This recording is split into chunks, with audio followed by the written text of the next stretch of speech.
Draga braćo i sestre u Kristu, moji hrvatski sunarodnjaci u domovini i u hrvatskom iseljeništvu na svijetu, poštovani gledatelji i promatrači, poštovani pretplatnici, dobrodošli na gledanje ovog videa koji je snimljen dana 30. rujna 2023.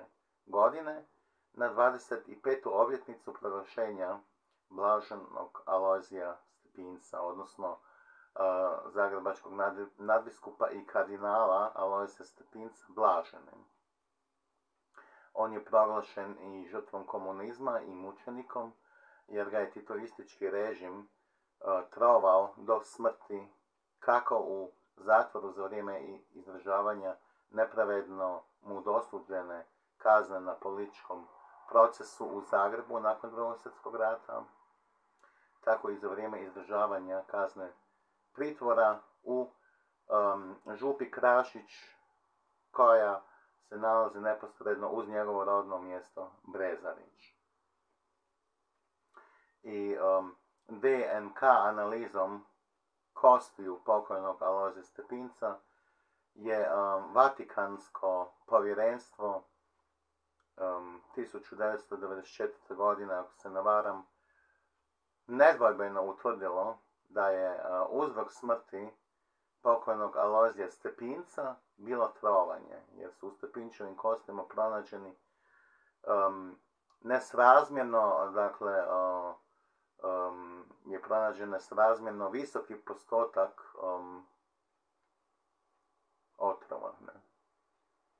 Naravno, jugoslavenski komunisti kada su ubili blaženog Alojzija Stepinca, oni nisu znali da će znanost u neposrednoj budućnosti tako napredovati da će se njihov zločin moći i naknadno dokazati, kao što je bio slučaj u ovom slučaju. Odgovoran za zatvorski tretman zagrebačkog nadbiskupa i kardinala Alojzija Stepinca bio je Josip Manolić, i on je od strane predsjednika Hrvatske stranke prava 1861. Dobroslava Parage kazneno prijavljen zbog osnovane sumnje da je sudjelovao u trovanju i ubojstvu zagrebačkog nadbiskupa i kardinala Alojzija Stepinca. I molimo se blaženom Alojziju Stepincu, blaženi Alojzij Stepinac moli se za nas. A mi se molimo kod gospodina našega Isusa Krista da za proglašenje svetim blaženog Alojzija Stepinca, jer je on čovjek koji je živio sveti život. S jedne strane za Boga i za Božju crkvu Isusovu, a s druge strane za hrvatski narod. I drago mi je da je u Hrvatskom nacionalnom svetištu Svete Majke Božje Bistričke u Mariji Bistrici na svetoj misi povodom 25. obljetnice proglašenja Alojzija Stepinca blaženim od strane pape Ivana Pavla II, koji je u međuvremenu i beatificiran i proglašen svecem, rečeno da je Alojzij Stepinac poštivao hrvatski nacionalizam. Dakle, bila je riječ i o Stepinčevom hrvatskom nacionalizmu. A to naglašavam stoga što lažni katolik Andrej Plenković mrzi hrvatski nacionalizam i on želi hrvatski nacionalizam istrijebiti. Pokušaj njegovog zlodjela vidimo uživo, s obzirom da je još uvijek nažalost na vlasti. Zajahao je vlast i ne pušta je lako, on je već 6 godina na vlasti i uništava Hrvatsku na očigled cjelokupnog hrvatskog naroda. Tko to ne vidi je slijep kraj zdravih očiju ili ne želi vidjeti, dakle, ne. A inače, i on i njegova sljedba u HDZ-u imaju još poprilično sljedbenika u hrvatskom puku, naivnome, koji si na leđa tovari bespotrebno grijeh propusta. Kako je moguće da još uvijek imamo na snazi zakon o pravu žena na pobačaj, a da pobačaj nije ukinut, s obzirom da preko 90% stanovnika Hrvatske jesu kršćani po popisu stanovništva. Jer to znači da kršćani koji su u apsolutnoj većini protiv pobačaja, oni koji su za pobačaj, a kršćani su, trebaju se preupitati jesu li oni onda zaista kršćani, ne? Jer je pobačaj ubojstvo. Ne? I kako je to moguće da, dakle, Hrvatska još uvijek ima taj zakon, da će sad donijeti novi zakon o pobačaju koji će biti zapravo opet stari, ne? Ustavni sud je dosadašnji Šuvarov zakon o pobačaju ukinuo, ne? Ne ukinuo, nego ga je uveo,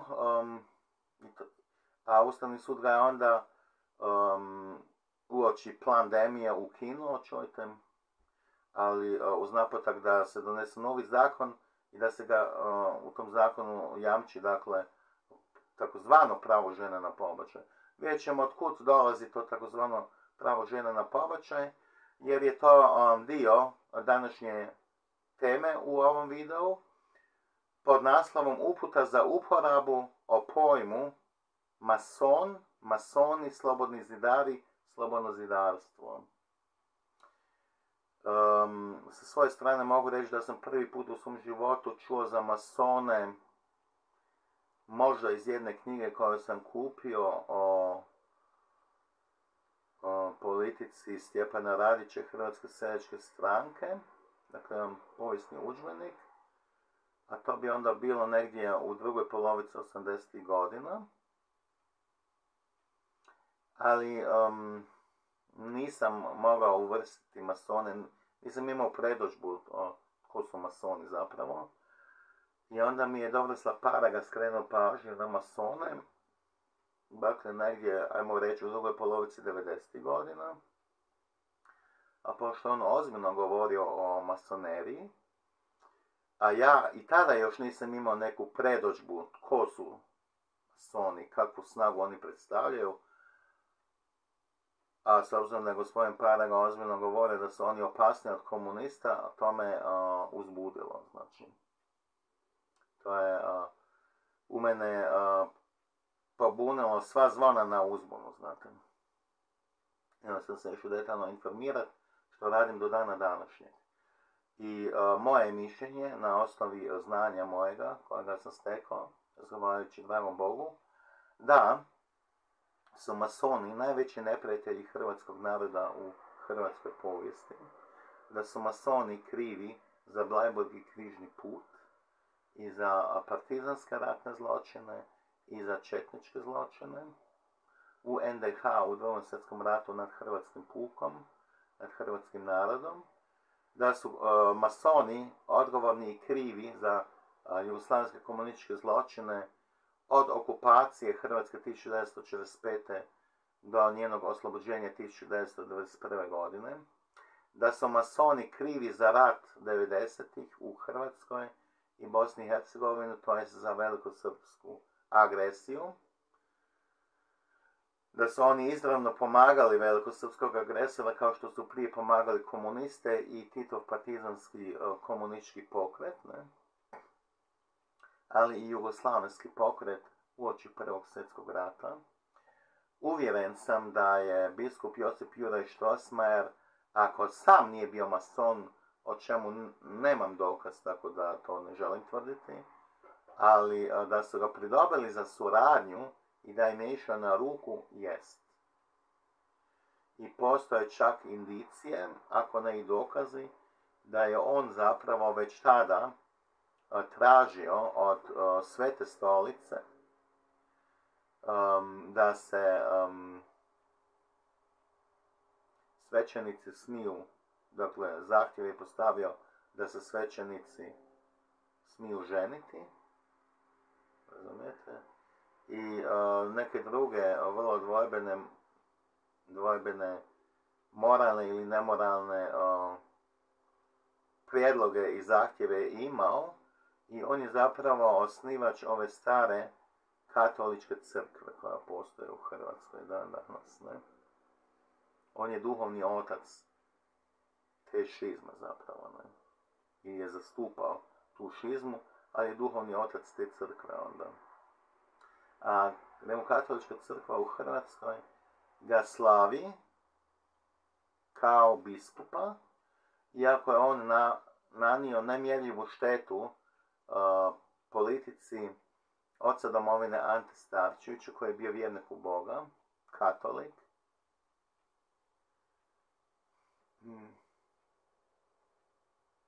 Starčevićev biološki otac je bio Hrvat i katolik, ne? Majka mu je bila pravoslavka vlaškog podrijetla.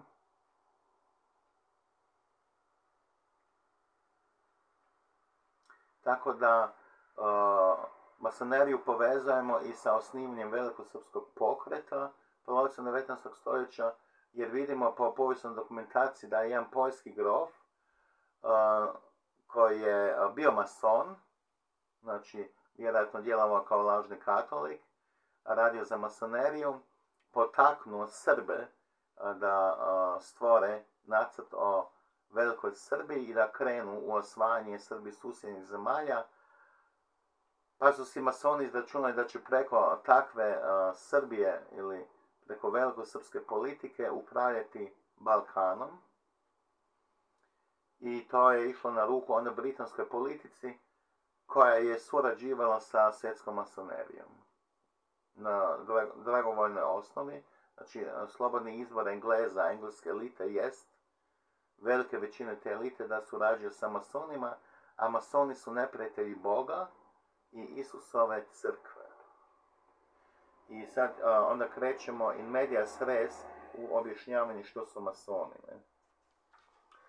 Pošto sam malo prije spomenuo Andreja Plenkovića, samo ću pročitati citat od Aleksandra Solženjicina. On je bio sovjetski disident. Bio je dugo godina u Staljinovim koncentracijskim logorima u Sibiru. Nevino, naravno, ne. Bio je inače komunist i oficir Crvene armije u Drugom svjetskom ratu, da bi pao u nemilost i završio u sibirskom logoru i tamo je postao antikomunist onda. Dakle, Aleksandar Solženjicin reče sljedeće.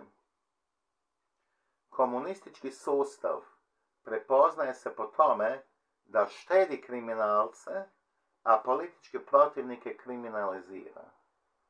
Vidite, tako su jugoslavenski Titovi komunisti kriminalizirali pokojnog Alojzija Stepinca, a more kriminalaca iz vlastitih redova, a iz nekomunističkih redova, klasični kriminalci, lopovi, ubojice i tako dalje, nisu štedjeli, znate. Što se vidi i po tretmanu kriminalaca u logoru na Golom otoku, da su imali bolji tretman od političkih zatvorenika. Ili u zatvoru u Staroj Gradiški, na primjer. U bilo kojem zatvoru jugoslavenskom. Evo, uputa za uporabu pojma masonerija ili slobodno zidarstvo i programa tajnih društava u zagradi loža, masona ili globalista i njihove namjere prema čovječanstvu i svijetu. Odmah ću reći da je moj izvor za ovo što sada govorim pomoćni biskup Atanazijus Schneider. On je inače kritičar pape Franje, no naglašava da ne postoji mehanizam u crkvi da bi se papa smijenio zbog određenih stvari koje se događaju pod njegovim papinstvom u katoličkoj crkvi, a koje nisu dobre, nego da vjernici trebaju kod dragog Boga izmoliti jednostavno onda novog papu.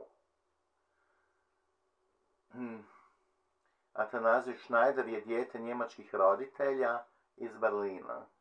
On je bio mala beba kada su Sovjeti i kada je Crvena armija osvojila Berlin, ne oslobodila, nego osvojila. i Staljinova tajna služba NKVD je njegove roditelje zajedno s njim, koji je dakle bio mala beba,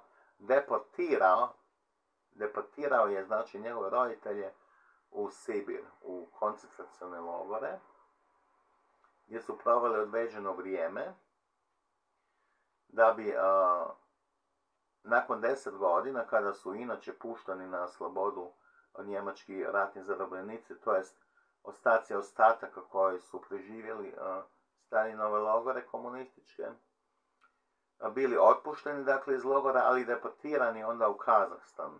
Dakle, oni su morali otići živjeti u Kazahstan i nisu smjeli iz Kazahstana mrdnuti nigdje. Ne? Nisu imali dozvolu za putovanje po Sovjetskom savezu. Ne? Već samo da borave na području Kazahstana i u tom i tom mjestu.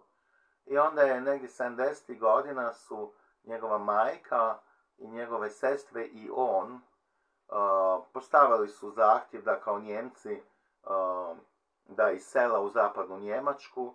Jednog dana im je sovjetska država, ova totalitarna, taj zahtjev je odobrila.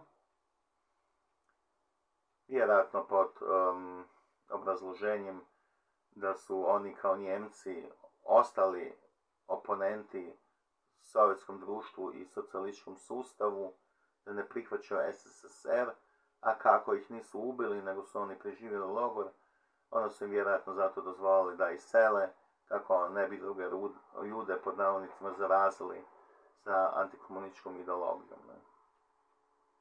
I politikom. I tako su došli u zapadnu Njemačku, s tim da kad su stigli dakle, na glavni kolodvor, ne znam sad kojega grada, je li Berlin ili zapadni Berlin ili Frankfurt ili neki drugi grad, u svom slučaju je biskup Athanasij Schneider primijetio na onom prvom kiosku, recimo, kojeg je on u životu vidio sa zapadnim tiskom. Naime, njegova majka i on i sestre su imala o zapadu jedno idealno mišljenje, da je to područje na svijetu gdje vlada sloboda govora, gdje su narodi slobodni, da je život u demokraciji blagodat i blagoslov i da je to jedan moralni svijet par excellence. I onda je doživio šok, njegova majka, cijela obitelj, kada su na tom prvom kiosku sa njemačkim tiskom vidjeli gole žene na naslovnicama nekih novina i časopisa. I toga je odmah pokrenulo na duboko razmišljanje što je to, što to znači, znate. Da bi onda kroz svoj daljnji život shvatio da je Zapad pod utjecajem masonerije koja širi nemoral, blud, koja uništava čudoređe. I on je jedan od najvećih aktualnih neprijatelja svjetske masonerije, koji ne gubi ni jedan trenutak da ljude ne upozorava na masone ili slobodne zidare, a kako sam taj pojam ne bi izazvao strah u ljudima, jer nema razloga da se ljudi plaše kada se kaže masoni ili slobodni zidari, s obzirom da su oni vezani za tajne društva i za okultizam i tako dalje, onda je dobro da se rasvijetle ti pojmovi, jer mi ne smijemo živjeti u strahu, a pogotovo ne smijemo imati strah od masona, nego masoni moraju imati strah od nas. I oni i imaju strah od nas Hrvata, od Rimokatoličke crkve, od naše vjere, znate, i od našeg nacionalizma i patriotizma. Oni imaju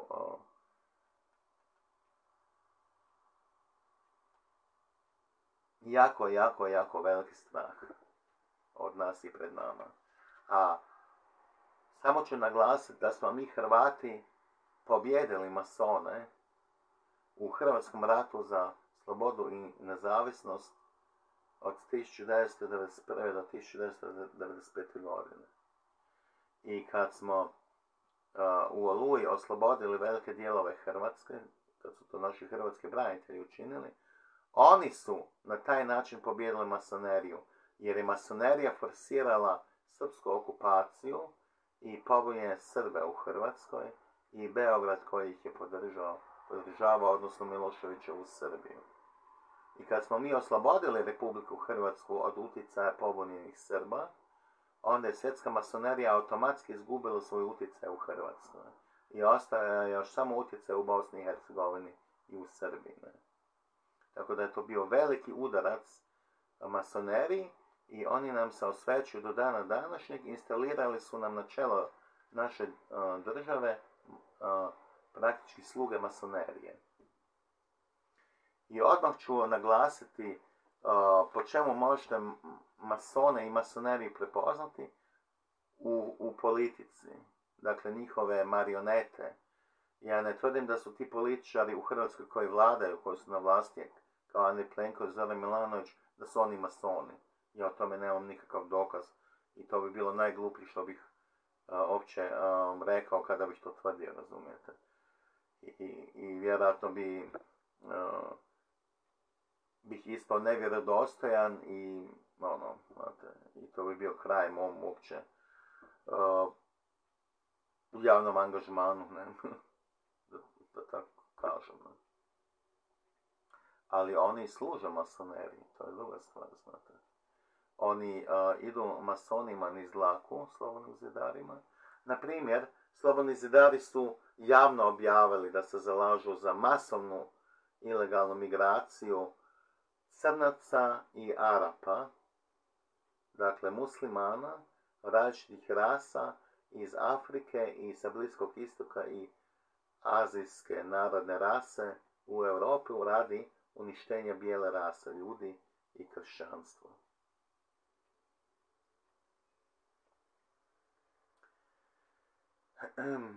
Ne. Tako da su ilegalne migracije djelo slobodnog zidarstva. I oni zahtijevaju od Europske unije da godišnje primi minimalno 1 milijun tih zapravo useljenika kako bi destabilizirali nacionalne države i narode i kako bi na taj način uništili domovinu.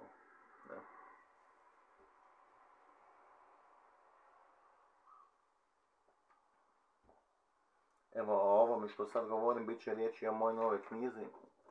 To je taj naslov u jednom poglavlju u mojoj knjizi. Tu vidimo ovog hollywoodskog glumca Thomasa Cruisa, ili skraćeno Tom Cruise, ne? Koji je glumio gosta na jednom partiju masonerije u jednom dvorcu u Americi, tamo na području New Yorka, gdje su se održavale seksualne perverzije i vršile neke okultistične radnje. Ne? I to je film od Stanleya Kubricka pod naslovom Eyes Wide Shut, i vjerojatno je većina vas pogledala, iz 1929. godine. I u tom filmu je Stanley Kubrick, dakle on je redatelj, je odlično pokazao zapravo ko su masoni, ko su oni zaista. I stvarno, jer masoni nastoje svoje nečiste savjesti i svoje radnje koje ih vode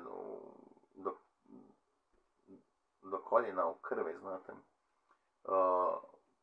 oprati kroz karitativne organizacije, kroz poklanjanje novaca za izgradnju bolnica, dječjih vrtića, staračkih domova. Znate, to su vrlo lukave stvari. To je inače radio Josip Juraj Strossmayer kao mecena. Znate, otkud biskupu toliko novaca, ne? Da on gradi tamo katedrale po Hrvatskoj. Ne? A on je inače bio stranac pod Betlom. Samo prezime mu govori da su mu preci stranci bili u Hrvatskoj. Ne? Tako da su stranci useljavali u Hrvatsku kad Hrvati nisu imali vlast, i to nam se događa i danas, vidite. Jeste da ovi glasodršci koji su na vlasti, da oni govore hrvatski, pa onda mislimo da su to Hrvati. Ne, otkud otkud nekome uopće ideja da bi to bili Hrvati. Pa Hrvati ne bi radili to što rade, znate. Pogledajmo etničko podrijetlo tih premijera, znate, ministara, predsjednika Republike, pa ćemo doći do saznanja koja su šokantna, ne? Zato ja tvrdim da će Hrvati tek doći na vlast prvi puta nakon 8. svibnja 1965. i onda će Hrvatska biti Hrvatska država. A ovo sada nije Hrvatska država. To je jedna socijalistička pseudo-Hrvatska republika, znate.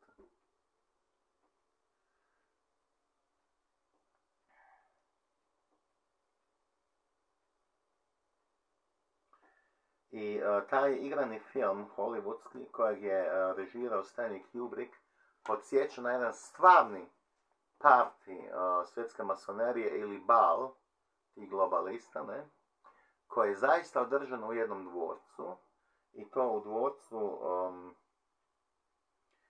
Château de Ferrières kod Pariza, 12. prosinca 1982. godine, i doći ćemo još na to, ne? Poslije. Što moramo znati o slobodnim zidarima? Pošto autor, dakle ja, u ovome dijelu često spominje izraze poput mason, slobodni zidar, masonerije i slobodno zidarstvo, a to često spominjem i u videima, onda je red da i objasnim te pojmove, da budu točno objašnjeni što znači i koga predstavlja, jer kada se suočavamo s nepoznatim, onda to izaziva strah. A strahu ne treba i ne smije biti mjesta u srcima ljudi. Kada se čovjek bori za svoju slobodu i svoj opstanak i za život vječni, mora poznavati svoje neprijatelje, kako dišu i koje su im namjere. Uvijek naglašavam da se moramo gledati kao slobodni ljudi, a ne kao žrtve, jer žrtva je bespomoćna, dok smo mi snažni jer je Bog stvoritelj uz nas.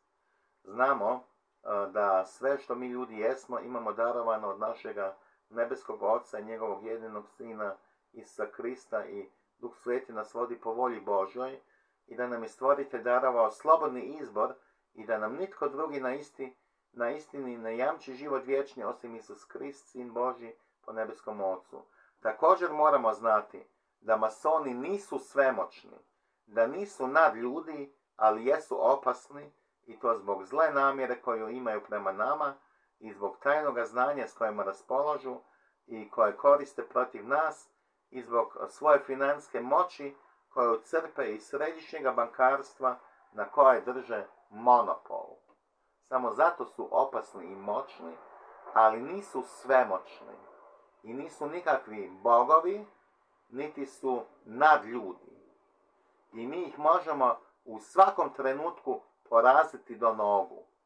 Samo trebamo biti jedinstveni u tom naumu i u vjeri, znate, da ćemo uspjeti u tome i da ćemo ih pobijediti uz Božju pomoć. Jer masoni su neprijatelji Boga, a onda i nas, njegove djece i izabranog Božjeg naroda.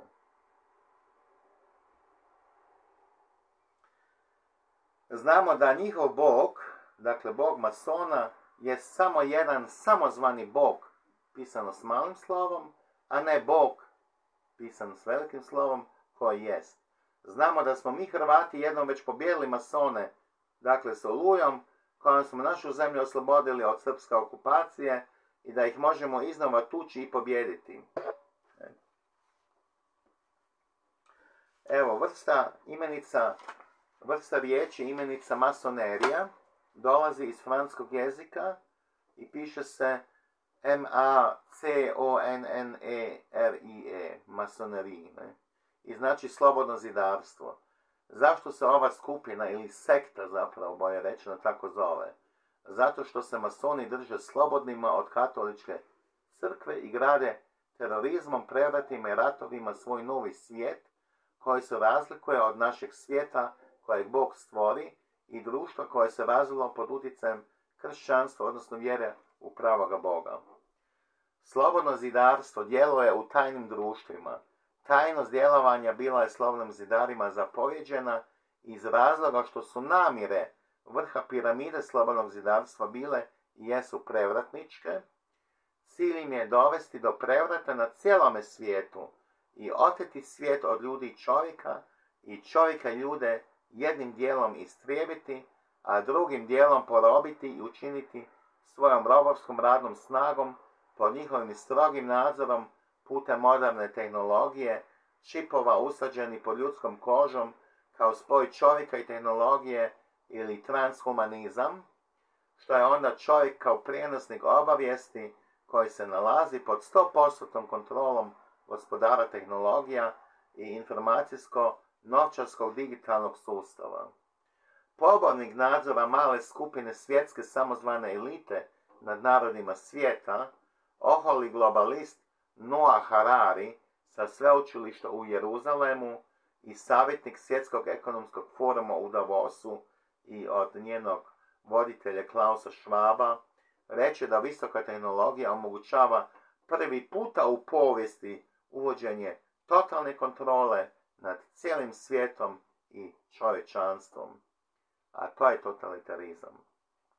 I da će to biti kraj svim ljudskim slobodama koje naziva takozvanima, jer da čovjek i nema vlastitu volju, što je laž tog doktora Hararija, jednog Židova sa sveučilišta u Jeruzalemu, koji se ne deklarira kao slobodni zidar, nego kao budist, na primjer.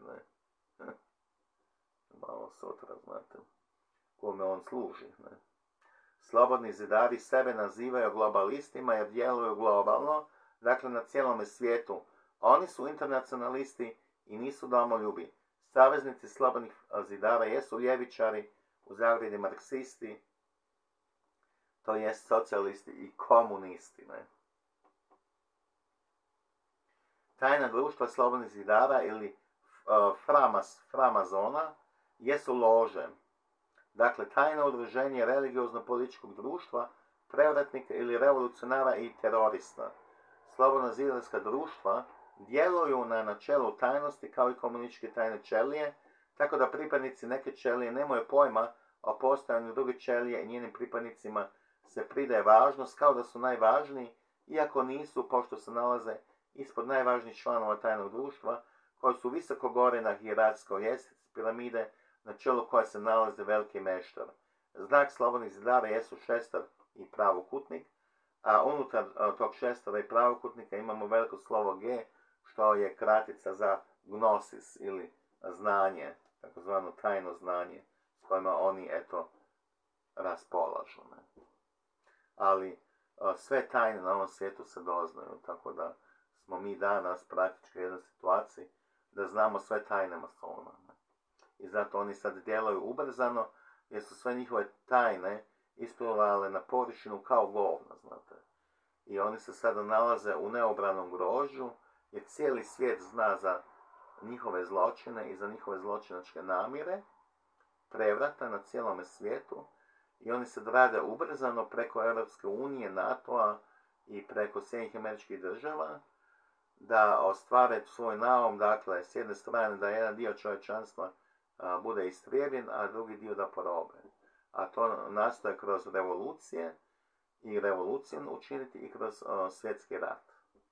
I kroz lokalne serije, lokalnih ratova koji također uzimaju veliki danak u krvi. Ne? I sve skupa bi onda trebao biti taj veliki danak u krvi, na kraju čega bi onda masoni zajahali cijeli svijet i sve narode svijeta. Ne? Mi znamo da oni u konačnici neće uspjeti, jer Isus Krist pobjeđuje, dakle, đavola i njegovog sina Antikrista, koja baca u vječni oganj, znate. Ali i prije toga će triumfirati crkva, jer to nam je obećala naša Gospa u Fatimi. Znači, sada će doći trenutak, uskoro, kada će triumfirati crkva i bezgrešno srce Marino, i Rusija se bude obratila i pašće režim svjetske masonerije u Europi i Americi. I neko vrijeme će zavladati mir. Koliko dugo će to trajati, vidjet ćemo. To će biti jedan predah za kršćane, da se mogu pripremiti onda za finale posljednjih vremena, kada onda dolazi sudnji dan.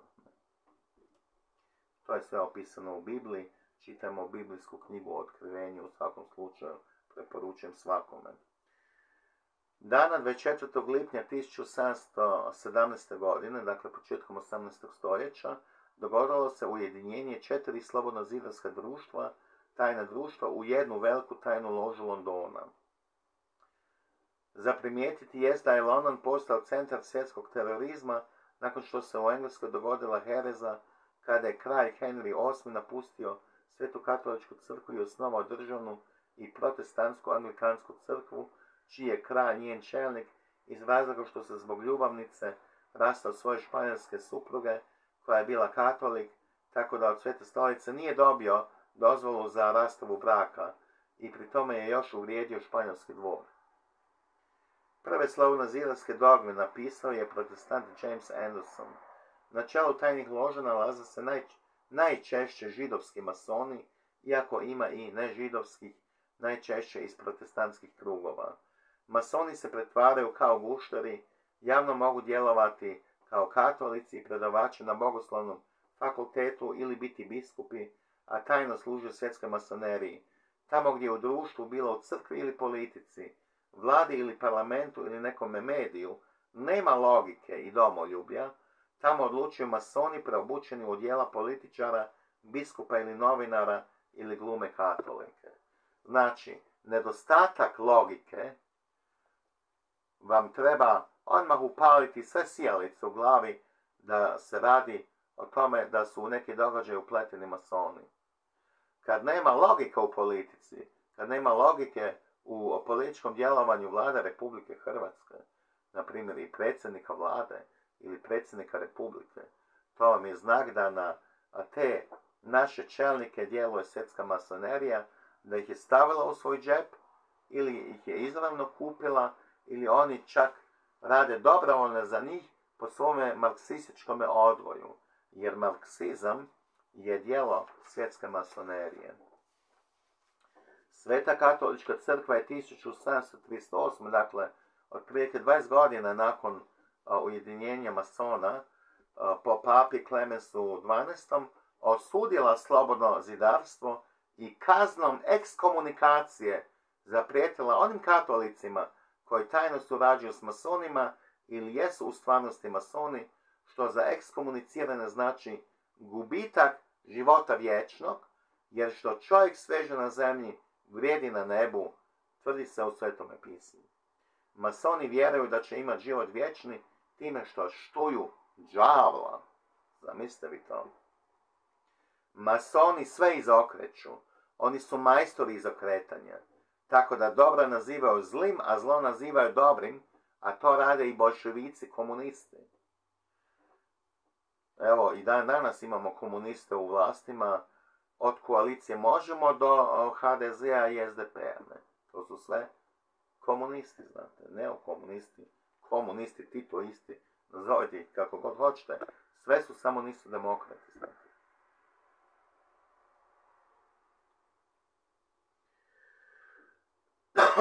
Tako masoni Isusa Krista nazivaju đavlom, a đavla nazivaju Bogom, što je laž, pošto je Bog stvorio anđele, tako je najsjajnijeg među njima Lucifera, koji je stvor koji ima život vječni, ali zbog pobune protiv Boga iz razloga ljubomore i što je poželio zauzeti mjesto Boga, Lucifer i drugi pali anđeli, koji jesu demoni, uskraćeni su za sreću vječnog života s Bogom na nebu i na zemlji. Lucifer je u rajskom vrtu Eden zaveo Bogom stvoreno biće čovjeka, Evu i njenog muža Adama, i dao im je lažno obećanje da će postati bogovi, kao oni, to jest da će dobiti život vječni ako budu jeli plod sa zabranjenog stabla, sa stabla kojega je Bog zabranio Adamu i Evi da jedu plod kako ne bi upoznali zlo.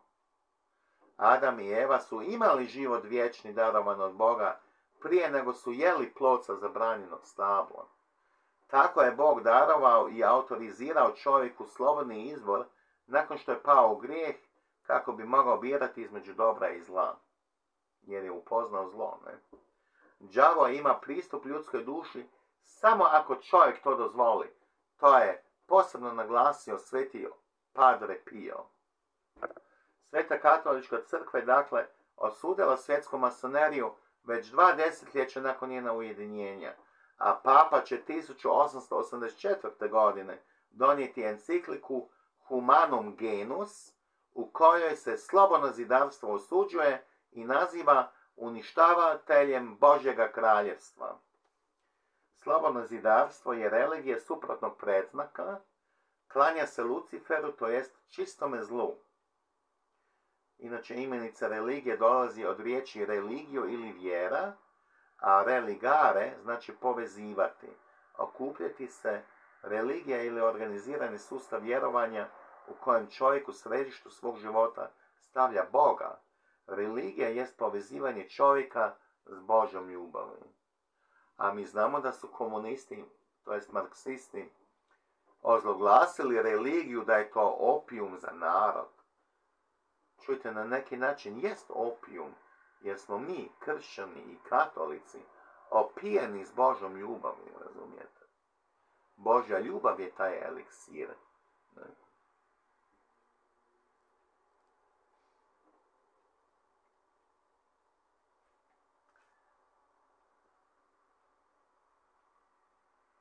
Masoni ili slobodni zidari u središte svoga života stavljaju Lucifera, palog anđela, a uče druge ljude da sebe stave namjesto Boga. To ih tako uče kroz takozvani humanizam, sustav i društvo u kojemu se čovjeka odvaja od Boga, dok religija spaja čovjeka s Božjom ljubavi, s obzirom da je stvoritelj čista ljubav. Slobodno zidarstvo je naturalistička religija, mješavina panteizma i gnosis, ili gnoze, sa samootkupljenjem. Slobodnozidarska sektaška religija jest netolerantna i zahtjevna je, kaže pomoćni biskup Atanazij Schneider, naš suvremenik. Možete u rječniku stranih riječi pogledati što znači panteizam, da to sad ne govorim. Ja sam to u mojoj knjizi koja će biti tiskana i objavljena, znači detaljnije opisano nego što ja to sada vama tu čitam. A čitam zato da, mogu bi iz glave, ali čitam zato da ne ispustim niti jedan detalj koji smatram važnim, da ne budete uskraćeni za činjenice. Idemo dalje. Slobodni zidari drže sami sebe samo posvećenima, savršenima i prosvjetljenima. Tako je židovski mjenjač novca iz geta u Frankfurtu na Majni u njemačkoj zemlji Hessen, Mayer Amschel-Bauer, crtica Rothschild, osnovao svoje tajno udruženje zvano Illuminati, takozvani red Illuminati, što dolazi od vrste riječi pridjeva illuminare ili prosvjetljen. I to zbog tajnog znanja do kojega su došli ili im je bilo dato. Od koga? Od demonskih sila. Neke su njihove spoznaje stečene i od arheoloških iskapanja, artefakata starih bezbožnih kultura poput starosumerskih i starobabilonskih koja su otkupljivali i držali u svome posjedu bez izlaganja javnosti. Masoni drže druge ljude profanima ili nesavršenima, a sebe drže savršenima. Oni sebe drže savršenima, a druge drže nesavršenima i time se masoni izdižu iznad nesavršenih koje oni takvima proglašavaju, što ne znači da ljudi nisu savršeni, jer su kao savršeni stvoreni od Boga. Vidite, ono što su Adolfu Hitleru stavili na teret da